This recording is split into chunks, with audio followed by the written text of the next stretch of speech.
Chers collègues, avec votre autorisation,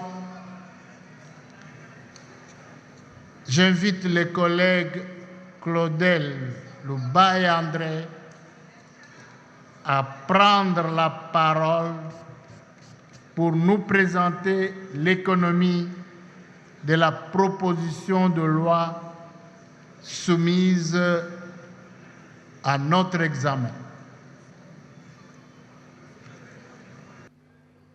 Honorable Président, honorables membres du Bureau, honorables députés et chers collègues, à l'entame de mon propos, je tiens à remercier l'honorable Président et à travers lui, à remercier l'ensemble des membres du Bureau pour avoir permis que cette proposition de loi, déposée depuis le 9 septembre 2020, soit enfin présentée à l'auguste plénière en vue de son examen et son adoption. Je tiens également à saluer mes collègues députés nationaux pour leur présence dans cet hémicycle et pour l'assiduité dont ils font montre durant cette session, malgré le contexte difficile, marqué notamment par les embouteillages décriés par tous et qui nous font perdre beaucoup de temps pour arriver à ces lieux. Honorable Président, il vous souviendra que le 31 décembre 2010, il y a de cela 12 ans, le Président de la République promulguait la loi numéro 10/14 du 31 décembre 2010 relative à l'aviation civile après son adoption par les deux chambres du Parlement. Cette réforme législative avait été entreprise avec l'assistance technique de l'Organisation de l'aviation civile internationale. Une des réformes importantes introduites par cette loi de 2010 avait été notamment la mise en place d'une autorité de l'aviation civile chargée de la supervision de la sécurité et de la sûreté de l'aviation civile en République démocratique du Congo.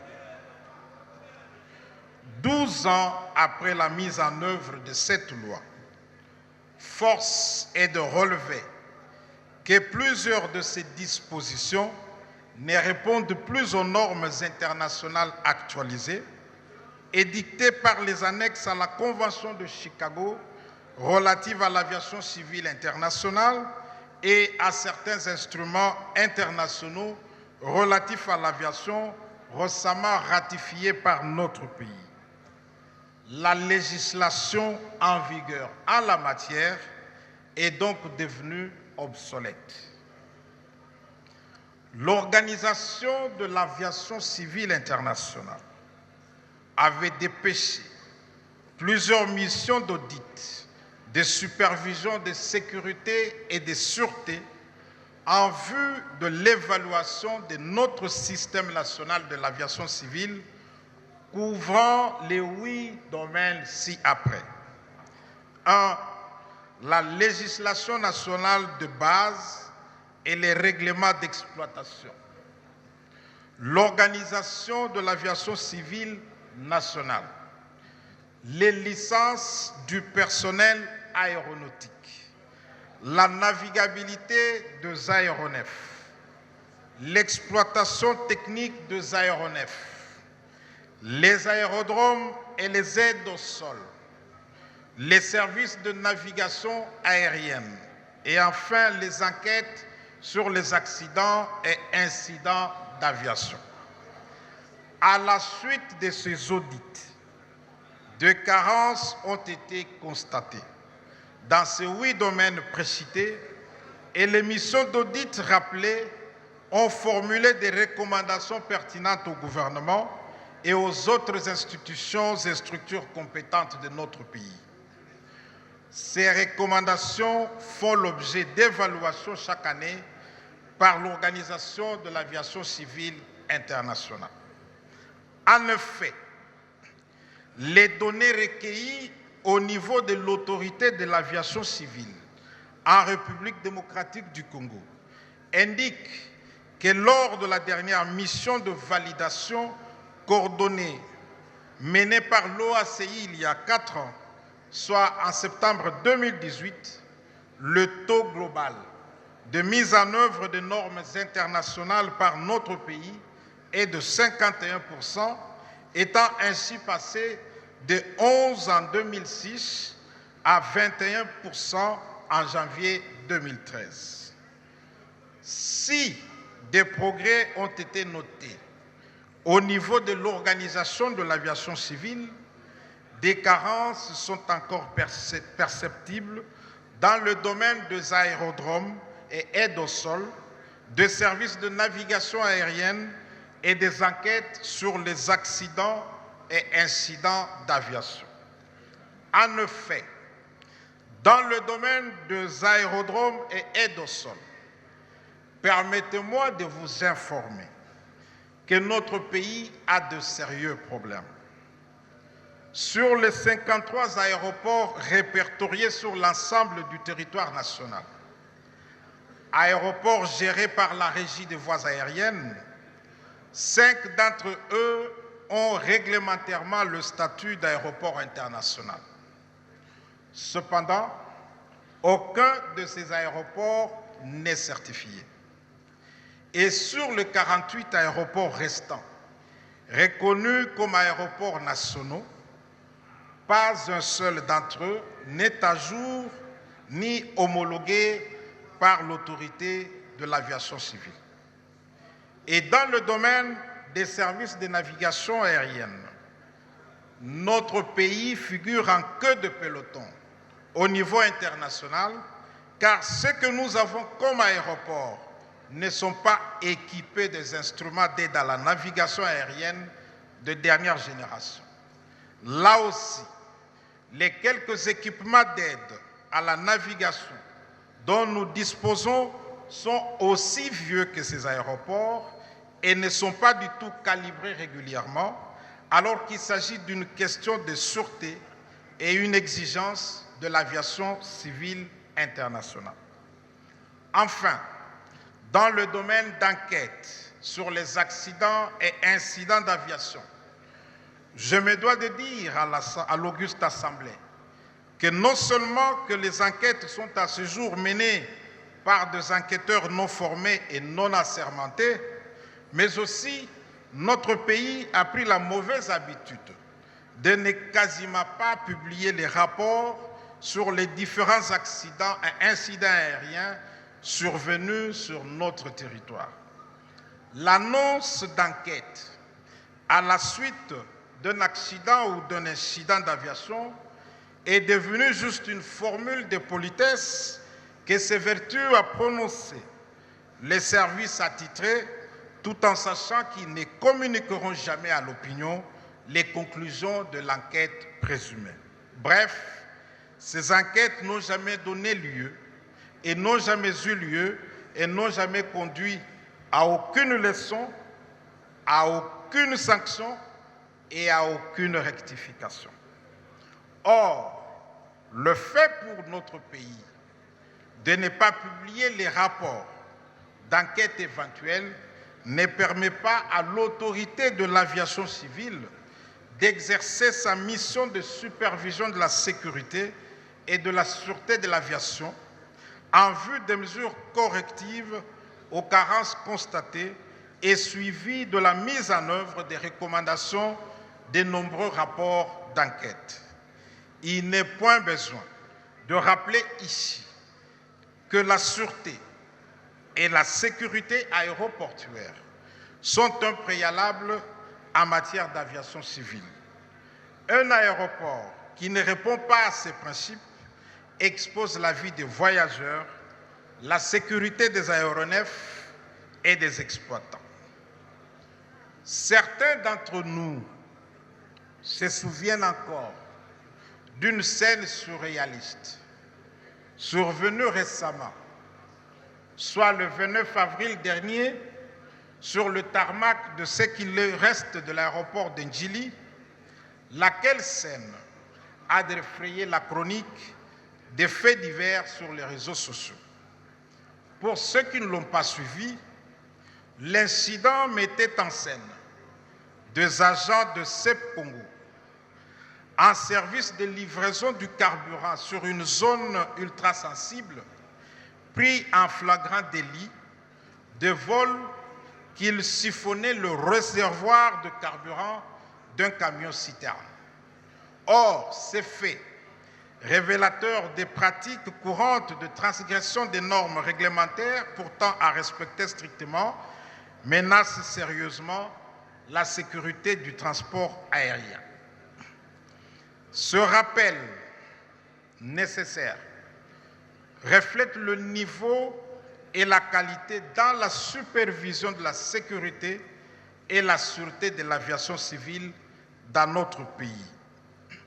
C'est entre autres toutes ces carences qui ont justifié la présente proposition de loi modifiant et complétant la loi relative à l'aviation civile. Pour sortir notre pays de la fameuse liste noire et harmoniser notre législation avec les normes internationales en matière de sécurité aérienne, il nous a paru utile de proposer à l'Auguste Assemblée la réforme de la loi en vigueur avec comme ambition majeure le renforcement des dispositifs garantissant la sécurité et la sûreté de l'aviation civile dans notre pays. L'opportunité de cette proposition de loi s'inscrit donc en réponse aux observations pertinentes formulées par les différentes missions d'audit en matière de sécurité et de sûreté aérienne conduites par l'Organisation de l'aviation civile. Honorable Président, honorables députés et chers collègues, après avoir passé en revue l'ensemble des rapports d'audit précédents ainsi que les différentes recommandations subséquentes et à la lumière de 790 questions du protocole actualisé que l'OACI a communiqué à l'autorité de l'aviation civile de la RDC comme devant servir de boussole pour l'audit prévu en septembre prochain, soit dans 4 mois, la présente proposition modifiant et complétant la loi numéro 10/014 du 31 décembre 2010 relative à l'aviation civile, loi que j'ai l'honneur de présenter, contient les grandes articulations ci-après. Premièrement, certaines dispositions sont amendées en vue de 1. Préciser la nature et l'étendue des pouvoirs techniques d'un directeur général d'une autorité de supervision de la sécurité et de la sûreté de l'aviation civile, lesquels pouvoirs sont susceptibles de délégation aux inspecteurs de l'aviation civile. 2. Améliorer certaines dispositions de la loi en vigueur en rapport avec l'éligibilité des compagnies aériennes congolaises à l'exploitation de services aériens intra-africains à l'ère du marché unique du transport aérien en Afrique, et ce, en application de la décision de Yamoussoukro de 1999 sur la libéralisation des services aériens en Afrique et ses mesures d'exécution. 3.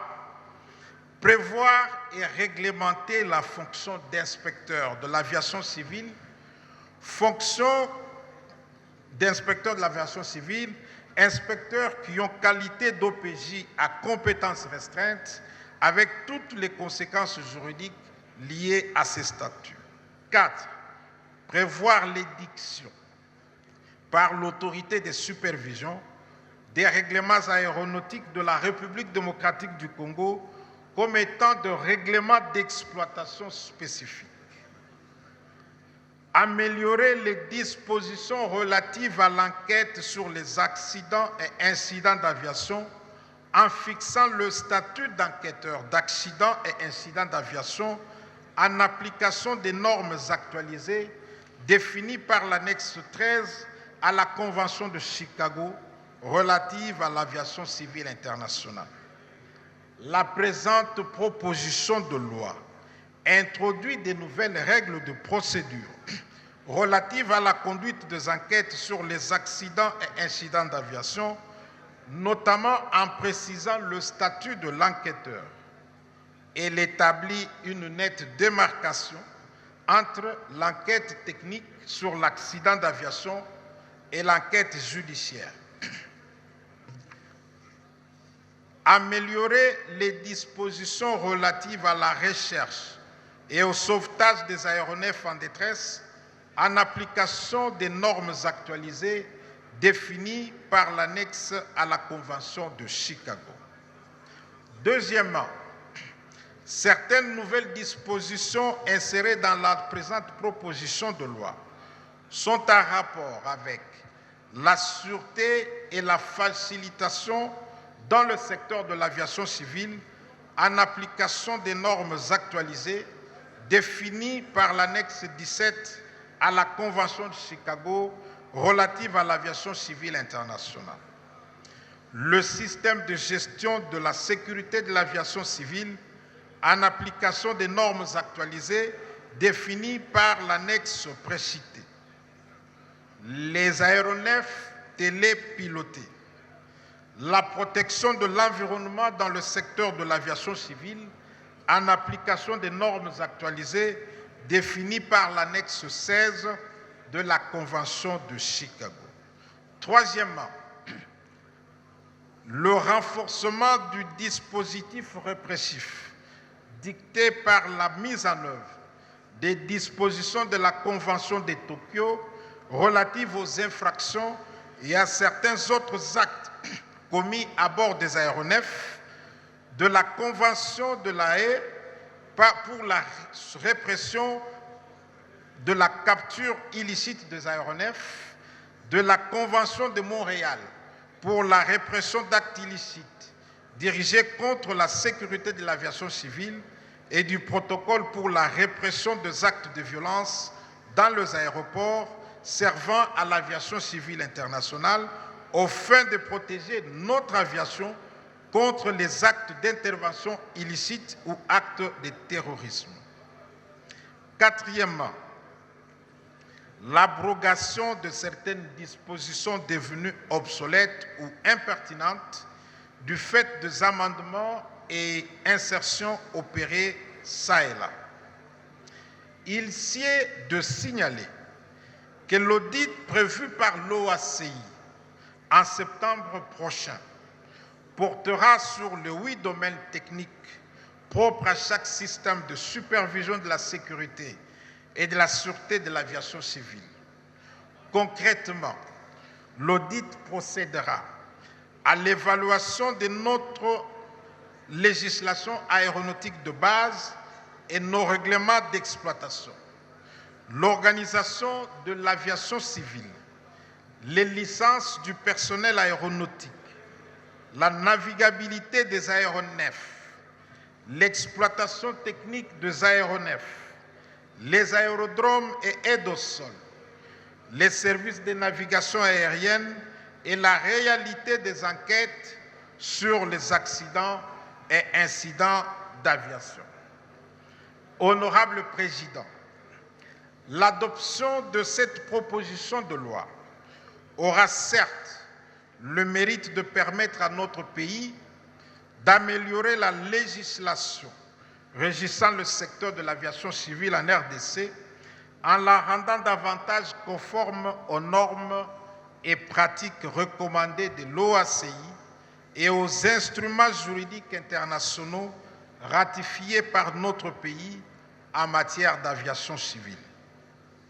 Il est donc acquis que l'ambition portée par la présente loi est de permettre aux exploitants de nos aéroports et des compagnies aériennes congolaises d'exploiter dans les conditions optimales de sécurité et de sûreté requises dans l'intérêt des usagers et de l'environnement, et à court terme, si ces normes sont de stricte application, d'envisager la sortie de nos compagnies d'aviation des listes noires des compagnies aériennes interdites de survol de certains espaces aériens.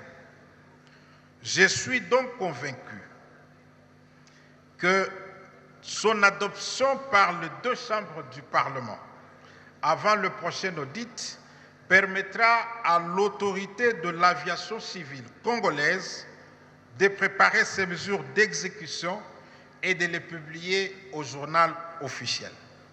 Tel est, honorable Président, honorables députés et chers collègues, la quintessence de la présente proposition de loi dont je sollicite la recevabilité par l'auguste Assemblée. Je vous remercie.